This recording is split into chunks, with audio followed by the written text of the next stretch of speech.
భారతీయ పారిశ్రామిక దిగ్గజం సేవామూర్తి భరతమాత ముద్దుబిడ్డ స్వర్గీయ రతన్ టాటా గారిని స్మరించుకుని అందించిన రతన్ టాటా మెమోరియల్ అవార్డు అందుకున్నారు బీసీ ఐక్య వేదిక తెలంగాణ రాష్ట్ర అధ్యక్షులు Beri Ramachandar Yadav, film producer Babji, cine hero Sricharan మరియు ఎంతో మంది పారిశ్రామికవేత్తలు, పాత్రికేయులు, సామాజిక సేవామూర్తులు, మానవతావాదులు, టాటా గారి వీరాభిమానులు పాల్గొన్నారు. ఈ కార్యక్రమం భారతదేశంలో మొట్టమొదటిసారిగా హైదరాబాద్ నుండి ప్రారంభం కావడం యావత్ తెలుగు ప్రజలందరూ గర్వించదగ్గ విషయమని తెలియజేశారు. ఈ కార్యక్రమానికి ముఖ్య అతిథిగా మన తెలంగాణ ఎడిటర్ దేవులపల్లి అమర్, హైడ్రా పిఆర్ఓ వేణుగోపాల్ నాయుడు విచ్చేసి వివిధ రంగాలలో తమ సేవలు అందిస్తున్న సేవా తత్పరులను రతన్ టాటా మెమోరియల్ అవార్డుతో సత్కరించారు. ఈ కార్యక్రమంలో రతన్ టాటా మెమోరియల్ అవార్డు అందుకున్న వారిలో Beri Ramachandra Yadav, hero home food సంస్థ తరపున పి విజయవర్మ, పారిశ్రామికవేత్త Dangeti Satyanarayana, Dorababu, Grameena naturals proprietor Raju, Tikkareddy, Vishnumurthy, mode organisation founder Srinivas, science solutions founder Mrutyunjay Goud, cine నటుడు చరణ్ నాయుడు, రమేష్, ఎంతో మంది చిరు వ్యాపారులు అవార్డులు తీసుకున్నారు. అనంతరం రతన్ టాటా మెమోరియల్ అవార్డు అందుకున్న వీరి రామచంద్ర యాదవ్కి మాట్లాడుతూ ఆంధ్రప్రదేశ్ మరియు తెలంగాణ రాష్ట్రాల్లో ప్రతి పారిశ్రామిక వాడలో ప్రధానమైన మార్కెట్ యార్డ్లో రతన్ టాటా విగ్రహాలకు నెలకొల్పాలని కోరారు. రతన్ టాటా వచ్చే జయంతి నాటికి రతన్ టాటా విగ్రహాల ఏర్పాటుకు తమ వంతు సాయం చేస్తామని తెలిపారు. రతన్ టాటా లాంటి మహోన్నతమైన వ్యక్తికి భారతరత్న ఇవ్వాలన్నారు. తద్వారా భారతరత్న అవార్డుకి మరికొంత ప్రాధాన్యత సంతరించుకుంటుందని అభిప్రాయపడ్డారు. భారతీయ పారిశ్రామిక దిగ్గజం సేవామూర్తి భరతమాత ముద్దుబిడ్డ స్వర్గీయ రతన్ టాటా గారిని పురస్కరించుకుని Eiffel life arts crafts cultural society వ్యవస్థాపక అధ్యక్షుడు కలవకొలను శివరాం మాట్లాడుతూ రతన్ టాటా కోట్లాది భారతీయ హృదయాలకు CEO అనే నినాదంతో నిర్వాహకుడు కె శివరాం భావోద్వేగంతో రతన్ టాటా గారిని స్మరించుకున్నారు. ఈ విధంగా నినాదం కేవలం నా ఒక్కడిదే కాదు, యావత్ భారతీయులందరిది అన్నారు.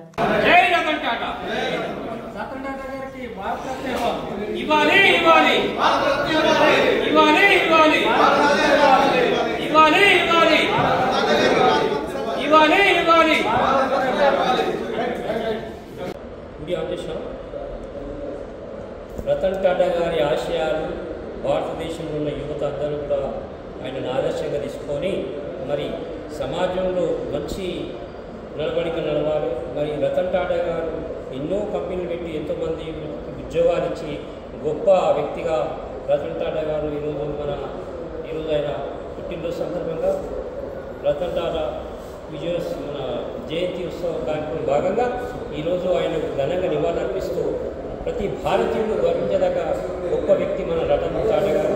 ఆయనకు భారతరత్న ఇవ్వాలని చెప్పేసి బీసీ ఐక్య వేదిక తరఫున ప్రభుత్వానికి డిమాండ్ చేస్తున్నాం. బీసీ ఎస్సీ మైనార్టీ సంఘాల ఎస్సీ మైనార్టీ సంఘాల గౌరవ అధ్యక్షులుగా అధ్యక్షులుగా మన విజయ్ భాస్కర్ గారు మరి ప్రభుత్వానికి డిమాండ్ చేస్తున్నాం. ఖచ్చితంగా రతన్ టాటా గారికి భారతరత్న ఇవ్వాలని కోరుతున్నాం, డిమాండ్ చేస్తున్నాం. మనం రతన్ టాటా గారి ఆశయాలను కొనసాగిద్దాం. రాబోయే యువత అంతా కూడా రతన్ టాటా ఒక అనుసరణ నడవాలని కోరుతున్నాం. జై రతన్ టాటా, అమర్ హై రతన్ టాటా, అమర్ హై జై రతన్ టాటా, జై రతన్ టాటా, జై రతన్ టాటా. పేదల పెళ్లిది రతన్ టాటా. నేనే పెద్ద వేరే కార్యక్రమాలు ఎప్పుడు బిజీ ఉండదు. ఇది నేను ఆఫీస్లో ఉండే సమయం, నేను పత్రికకు వెయిటర్గా పనిచేస్తున్నాను. ఆఫీస్లో ఉండే సమయం సాధారణంగా ఈ సమయంలో బయటికి రాము. నేను 1 గంట సమయం తీసుకొని ఇక్కడికి వచ్చాను. ఇప్పుడు ఆయన రతన్ టాటా జయంతి సందర్భంగా ఈ సమావేశం నిర్వహిస్తున్నామని వచ్చాను. ఆయన సంస్థ పెద్దదా చిన్నదా ఇంకోట అనేది నేను ఆలోచించలేదు. సభలో ఎంతమంది ఉంటారు, ఎటువంటి వాళ్ళు ఉంటారు, ఏ స్థాయి వాళ్ళు ఉంటారనే విషయం కూడా నేను ఆలోచించలేదు. రతన్ టాటాకు ఏ రకంగా నివాళులు అర్పించగలిగినా మనం తప్పనిసరిగా అందులో ఉండాలి అని ఆలోచించారు. దానికి కారణం ఉన్నది. ఇవాళ మనం భారతదేశంలో చూస్తుంటే ప్రపంచవ్యాప్తంగా చూస్తున్నాం. వ్యాపారం అంటే అవినీతి, వ్యాపారం అంటే ఇతరులను మోసం చేయడం, వ్యాపారం అంటే ప్రజాధనాన్ని దుర్వినియోగం చేయడం, కొల్లగొట్టడం అనే అర్థం మారిపోయిన రోజుల్లో బ్రతుకుతున్నాం. వ్యాపారం అనగానే అదేదో అంటరానిగా చూస్తున్నారు చాలామంది.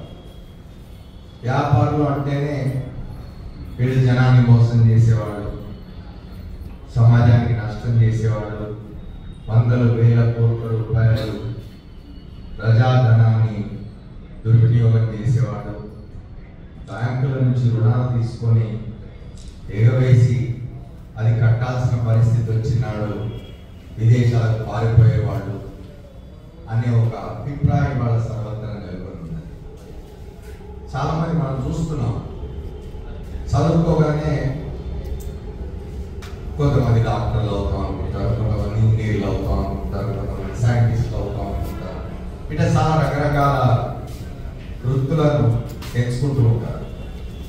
వ్యాపారం అనేసరికి ముందుకు రావడానికి చాలా మంది సంకోచిస్తారు. దానికి కారణం ఏమిటి అంటే ఒక అభిప్రాయం నెలకొని ఉంటుంది. ఇవాళ మాస్టర్స్ ఆఫ్ బిజినెస్ అడ్మినిస్ట్రేషన్ చాలా మంది చదువుతూ ఉండొచ్చు, ఎంబీఏ. కానీ ఎంబీఏ చదువుతున్న వాళ్ళంతా కూడా వ్యాపారంలోకి వస్తారని ఏం లేదు. ఎక్కడో ఉద్యోగాలు చేసుకోవడం కోసం ఎంబీఏ చదువుతూ ఉండొచ్చు. ఎంబీఏ చదవని వాళ్ళు చాలా మంది వ్యాపారంలో రాణించిన వాళ్ళు కూడా ఉండొచ్చు. కానీ వాళ్ళ నేను వ్యాపారాన్ని వృత్తిగా ఎంచుకుంటాను అని చదువైపోగానే నేను వ్యాపారాన్ని వృత్తిగా ఎంచుకుంటానని చెప్పడం ముందుకు వచ్చేవాళ్ళు చాలా తక్కువ కనిపిస్తారు. దాదాపుగా ఉండరనే చెప్పాలి. ఎందుకంటే ఆ వ్యాపారానికి ఒక మత్స పడింది, ఒక మత్స ఏర్పడింది. ఇవాళ మనం చూస్తున్నాం భారతదేశంలో ప్రతిరోజు వ్యాపారం కొంతమంది ప్రజాధనాన్ని దుర్వినియోగం చేసినారను, బ్యాంకులకు టోపీ పెట్టి వందల వేల కోట్లు ముంచి విదేశాలకు పారిపోయినారను. ఇప్పటికీ ఇద్దరి కోసం భారతదేశం ప్రయత్నాలు చేస్తూ ఉన్నది. వాళ్ళని ఎట్లా తీసుకురావాలి భారతదేశానికి, ఎట్లా వాళ్ళ మీద విచారణ జరపాలి, ఎట్లా వాళ్ళ శిక్షలు వేయాలి అనే ఆలోచన చేస్తూ ఉన్నది భారత ప్రభుత్వం. వాళ్ళు ఎవరిని తీసుకొచ్చే పరిస్థితి లేదు. ఓ విజయ మాల్యా కానీ, ఓ నీరవ్ మోడీ కానీ ఇట్లాంటి వాళ్ళు ఉదాహరణగా నిలబడుతున్నారు వ్యాపారం. ఇది ఒక దురదృష్టకరమైన పరిస్థితి. వ్యాపారం చెడ్డనే కాదు, సమాజంలో ఏది చెడ్డది కాదు. ఇవాళ రాజకీయాలు ఉన్నాయి. రాజకీయాలంటే అమ్మో, రాజకీయాలంటే కూడా జనానికి ఒక నెగటివ్ అభిప్రాయం ఏర్పడింది. రాజకీయ నాయకులంతా కూడా మోసం చేసేవాళ్ళు, రాజకీయ నాయకులంతా కూడా చెప్పిన మాటలు మర్చిపోయేవాళ్ళు, చేసిన వాగ్దానాన్ని చెల్లించని వాళ్ళు అని చెప్పి ఒక అభిప్రాయం ఏర్పడుతుంది. కానీ అది కూడా కరెక్ట్ కాదు. రాజకీయాలు ఉండాలి. ప్రజాస్వామ్యంలో రాజకీయాలు అనేది చాలా అవసరం. రాజకీయ నాయకులు చాలా అవసరం. వాళ్ళు ఉంటే ఎన్నికల్లో వాళ్ళు పోటీ చేసి గెలిస్తే, వాళ్ళ అధికారంలోకి వస్తే, వాళ్ళు పరిపాలన చేస్తేనే మనందరూ సంతోషంగా ఉంటాం, మనందరం భద్రంగా ఉంటాం. అట్లాంటి రాజకీయాలు కూడా ఇవాళ చెడ్డలేదు. ఇవాళ ఏం తీసుకునే ఇప్పుడు మనం ప్రస్తుత పరిస్థితుల్లో తీసుకున్నట్టే సినిమాలకు సంబంధించి బయట ఎంత రగడ జరుగుతుందో చూస్తున్నాం. సినిమా నటులు లేదా సినిమా తీసేవాళ్ళు, సినిమా దర్శకులు ఇట్లాంటి వాళ్ళు ఇవాళ సమాజంలో అన్ని రంగాల మీద ఇట్లాంటి ఒక మరకపడిన పరిస్థితుల్లో రతన్ టాటా లాంటి వ్యక్తి ఏ మత్స లేకుండా, మత్స కూడా కాదు కనీసం చిన్న మరక కూడా లేకుండా ఆయన తన జీవితం అంతా గడిపి తను వెళ్ళిపోయిన తర్వాత కూడా జ్ఞాపకం చేసుకునే విధంగా బ్రతికాడు. అంటే